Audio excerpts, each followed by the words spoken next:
friend of Sarah Connor. I was told that she's here. Could I see her, please? No, can't see her. She's making a statement. Where is she? Look, it may take a while. I want to wait. There's a bench over there.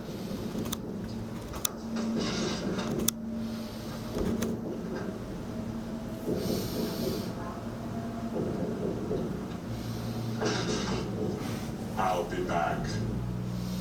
Arnold Schwarzenegger in the role that launched in Imitations, 1994's Terminator. He's back with me now, literally, you are back. Do you feel that you could go back into politics after all that's happened, or is that now, like the bodybuilding, done? Well, you know, I have really no interest to go and run for office or anything like that. I jumped into the race because I felt that California was in a disastrous situation, and I felt that it was time for someone from outside the box to come in, and not a typical politician. The people were kind of really looking for somebody like that, and someone that is in the middle, and that really wants to go and fix the problems rather than thinking about every decision in a political way.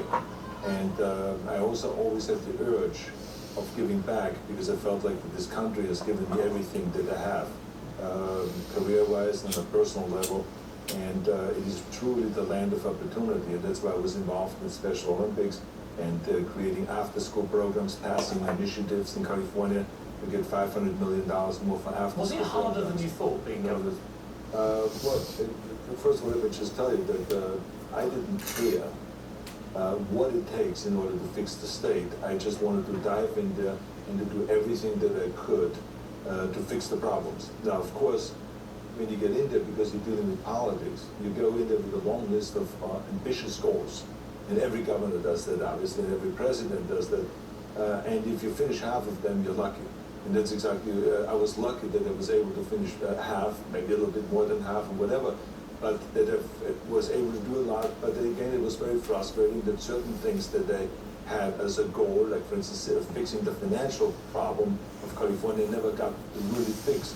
Because as soon as we did have 1 year it down to a balanced budget, then came the economic crisis, the world crisis, and we lost kind of the jobs again that we have created, and the budget deficit went up again through the roof and all of those things. So, but that's why I created also the Schwarzenegger Institute at the USC, so that I can continue on these policies and solve problems in the future, even though I'm out of office. So I continue want to be a public servant. You took part in 2 debates, one when you became governor, one later when you were governor. What advice would you have for Mitt Romney in particular as a Republican, but also Barack Obama the president? They're going head to head tomorrow. What's your advice? Well, I think that with debates, the most important thing is to be real. I don't want to give advice to those guys because, look, first of all, Romney and Obama, both of them are very skilled and they're very smart, and they have maybe political differences, on how to approach the problems. But what was your strategy then in the debates? What did you go to be to? as honest as possible and not to drop a lot of numbers and facts and statistics, because people don't remember that. You got to be able to look right into the screen and to communicate with the people and to grab the people and draw them in to your world, to your concerns, so they understand what needs to be done in the future and how important it is to try to do everything that you can to bring both of the parties together, because no party and no ideology has really the lock on all the problems and solving all the problems and the solutions and all that. So everyone, it always works best when both of the parties work together, and that's what is missing in Washington right now. And what I want to hear in the debates is not just here's what we need to do, because that's a no-brainer, that we need to fix our infrastructure, and that we got to get a real healthcare program going and have everyone be on the same page, and that we got to go and stimulate the economy to get our GDP up again to 4 or 5% increase every year, and to really fix our immigration problem they've been promising us now for 10, 15 years that we're going to do some. So it's not just that they say that we're going to fix that, but I want to know exactly how. How are they going to bring both of the parties together, sit down and really have a serious discussion and compromise rather than getting stuck in the ideological corners? That is really the most important thing, because in Washington right now, nothing is happening. People even had a budget in the last 3 years. Romney's been hammered a lot for being very rich and a successful businessman. People using that against him, saying, you know, as many jobs as he made, he wrecked and so on. What have you made of that? As somebody who's a very rich, successful man yourself, are you surprised that in America, the country that gave you the opportunity to become what you are, that they would now turn on somebody for being what used to be the great American dream? Well, first of all, as you know, John F. Kennedy came from a very rich family. So the Democrats didn't complain about that when that happened. But I don't even want to get into that because I have run for office.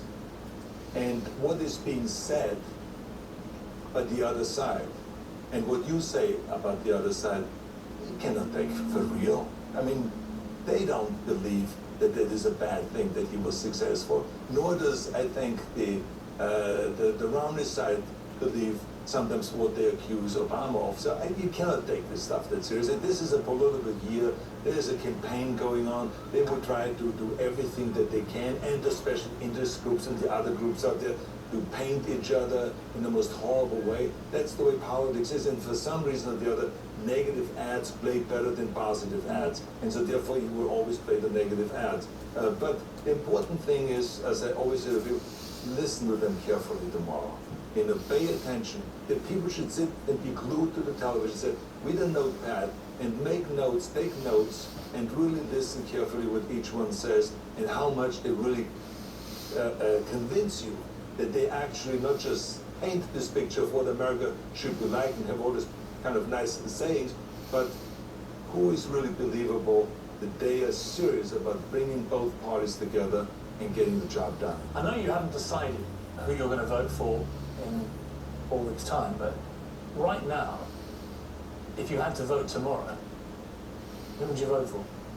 I will have to first listen to the debates. And then, so they're that important to you? It's very important. To me, the debates are absolutely important. There were times where I have made a decision way before, like with President Bush, and that was because of the relationship that we had, of the kind of things that he has done for California, for instance, and the kind of working relationship that we had, and the history and all of those things, and also with, for instance, Senator McCain. I jumped in there as soon as he has declared, because he has been a friend, and he has always been in the center, someone that tried to work on immigration reform, someone that tried to work on the environmental issues and energy issues and all the things that I stand for. And he was there in 2003 when I ran in a recall. He was there in 2005 for the special election. He was there again in 2006 for the re-election. And when we tried to pass legislation and environmental legislation to make commitments of reducing the greenhouse gases and all of this stuff, he was very supportive on every step of the way. So I, of course, jumped in and helped him right from the beginning. If you had been president 4 years ago instead of Barack Obama, and if things had been different, you could have been if you'd been born in, who knows? If you had been, do you honestly think you could have done any better than Barack Obama has done, inheriting such a huge financial mess? Is the reality that whoever took over was going to be pretty much where he is now? I mean, what do you think? We maybe would have done things a little differently, but I can guarantee you that the president is doing everything that he can to solve the problems. I cannot imagine that President Obama is sitting there and saying to himself, let me not fix this, or let me have this fail.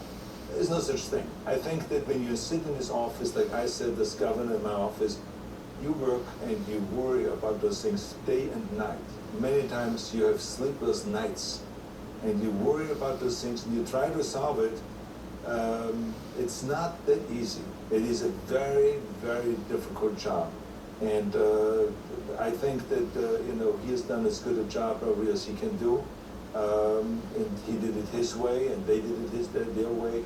I think that Mitt Romney has done a great job as governor of Massachusetts, and he's a very talented guy and very good at what he does. And so look, we got to look at both of those characters, both of those candidates, and really listen to them very carefully, and not do a personality test here, or who is the most likable, which usually always happens. But I mean, what is the substance behind all that?